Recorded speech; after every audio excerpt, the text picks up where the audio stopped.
Good afternoon, and welcome to the Big Blue Conference. It seems to me that comes a little bit late in the day, but welcome. I'm Paul Niedzwiecki. I'm the CEO of the Cape Cod Chamber of Commerce. I want to thank the Maritime Academy for letting us use this facility today. This is a new facility for them, and what a great facility it is in a great location. I also want to thank my colleague and my friend, Christy Senatori, for that great presentation. That was allegedly short on data and maps. What it says is I'm going to talk about a new approach to economic development. I'm really going to talk about the Cape Cod Chamber of Commerce's approach to economic development, some of the changes that we've made. And I think it will be important. So at the Cape Cod Chamber of Commerce is a lot of things.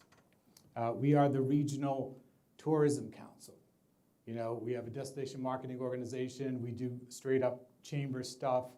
We are the Regional Economic Development Organization. We have the Blue Economy Foundation. So we have three different business structures, the Blue Economy Foundation being one of them. And sometimes it's been difficult to sort of parse that out and explain exactly what we're doing. So I think you'll see over the next 12 months, we're going to try to develop more specific identities with the components of the work that we do at the Commission moving forward. And so this is our first foray on the economic development side with the Blue Economy Foundation. And so thank you all for coming. The Blue Economy Foundation was founded in 2017. And there's a lot of work that went into it. There's a great report that's available on the Chamber website.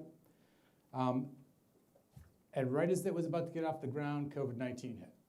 So we're in the process of trying to reboot our efforts around the blue economy and move it forward. So we're happy that everyone is here today at our sort of inaugural Big Blue Conference, and we hope that this will become an annual event. So just to sort of explain a little bit more about what we're doing at the Cape Cod Chamber of Commerce, we have 4 pillars. We have a membership pillar, we have a convention center bureau pillar, we have a sustainable economic development pillar and a public policy pillar. The sustainable economic development pillar, what we've tried to do over the last couple of months is have the Blue Economy Foundation, put that out in front as that 501c3. It can sort of collect money and resources in order to sort of push the efforts around economic development of the blue economy. We also have a business development working group and a workforce development working group. And they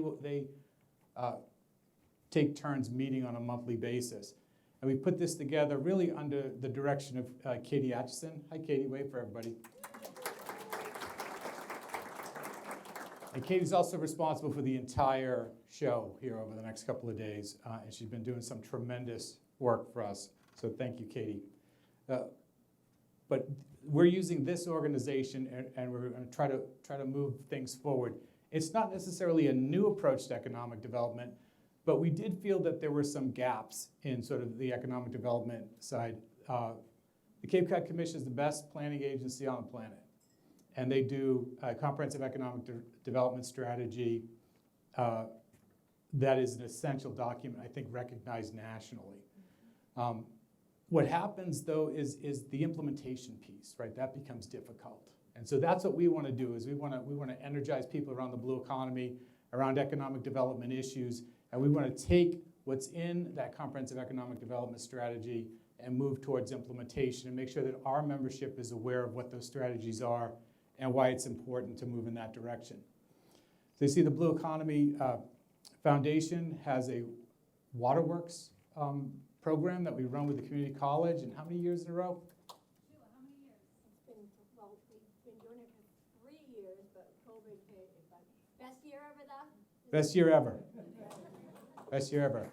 It's an awesome opportunity to have high school students, and I think junior high school, middle school students now. 400 students came this year. Over 400 students at the community college to meet with businesses that are in the blue economy, to show them that there is a path to participate in this economy locally. And so that's worked really well. The Big Blue Conference obviously will be sponsored going forward by the Blue Economy Foundation, and then the Business Development Roundtable and the Workforce Roundtable. So that's kind of the new structure we have at the chamber. So if we just focus on the Cape Cod Blue Economy Foundation and its mission, which is to grow the region's economy in a sustainable and balanced way, focusing on protecting and promoting our water and coastal resources. So it's a pretty succinct statement. So it's a good mission statement. And I think a lot of what Christy talked about has sort of shaped that. We understand where the challenges are. And I think in the past, when people have talked about the blue economy, they have too often focused just on the marine tech piece of it. And so what we have an effort is to sort of broaden that discussion, because we see the blue economy rooted in the traditions and the history of the Cape, in aquaculture, fishing, but we also see it a very important component of meeting the challenges that we have in front of us. From protecting our freshwater bodies and our marine ecosystems to the incredible challenges we face from climate change and sea level rise. So it's all blue and getting bluer, whether you like it or not. So when we talk about the blue economy, this has always been the part that gets a little dicey, because on the Cape, everything's blue on some level or another. But we define businesses and industries in 3 different categories. Dark blue, which are businesses that are absolutely reliant on the water. Medium blue, which are businesses that are benefiting from the proximity to the water. And light blue, businesses that are supporting other blue businesses and chose to be near the water. So that's the way that we try to define it, to talk about it. And we're going to take a broader approach to economic development on the Cape that moves beyond just the dark blue. So if we look at blue by the numbers, just to underscore some of what Christy was talking about and to sort of recognize the importance of what we have.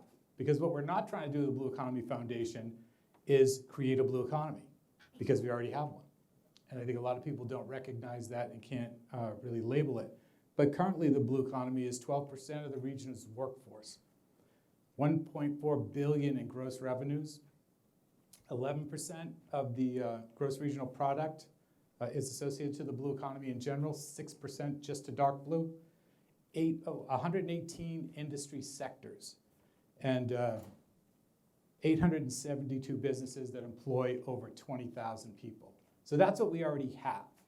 So our efforts around the blue economy are to look at how do we protect that blue economy and those companies that are in that space and doing that work.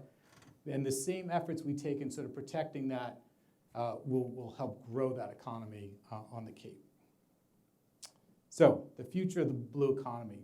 We listed a couple of bullet points here, and this is where we see it going. And it's no accident that the first bullet point you're going to see up there is unifying blue economies along the coast. The one thing that we have really come to understand is that we're not in competition with other blue economies around the area, that we have more to gain by working with our partners in Plymouth and the Plymouth Foundation and their blue economy efforts. And there's really a blue economy corridor that runs from Narragansett Bay to Providence, down to the Cape, South Coast, up to Boston, maybe even to Gloucester a little bit. And in all of that, and including the islands as well. And in all of that, we know that we will benefit by working more closely together. So this isn't about competition, it's about collaboration, coordination.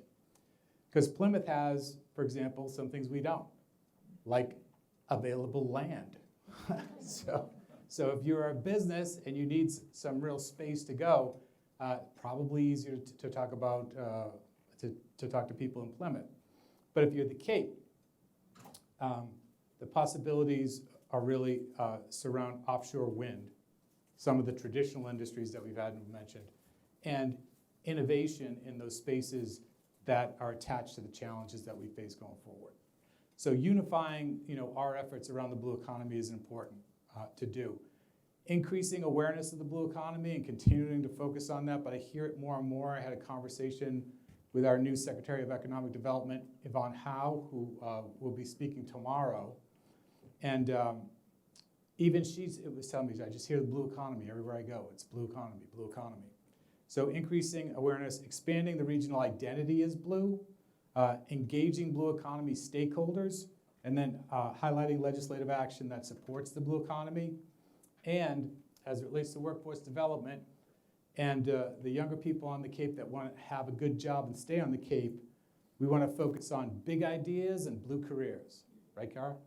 Yes. So that's what the future of the blue economy is from our perspective. And this is just pictures from the Waterworks event that we had, which was incredibly successful, even though it rained really hard. And then I just want to take, as I sort of close up my comments today, we're going to head into a wind discussion this afternoon, which I think is going to be really sort of entertaining and useful. But I want to thank our sponsors, Avangrid, Bank 5, Vineyard Wind, and the New England Aquarium. Katie's got a great relationship with the New England Aquarium now. You tried to steal a penguin. You did. I think you did. So I want to thank our sponsors, South Coast Wind, the Cooperative Bank, Cape Cod Community College, the Steamship Authority, Candy Corner. Paulo is in the back. So in those boxes on your table are turtles, keeping with the theme. The ARC Shellfish Hatchery, and the Scargo Cafe. So thank you all.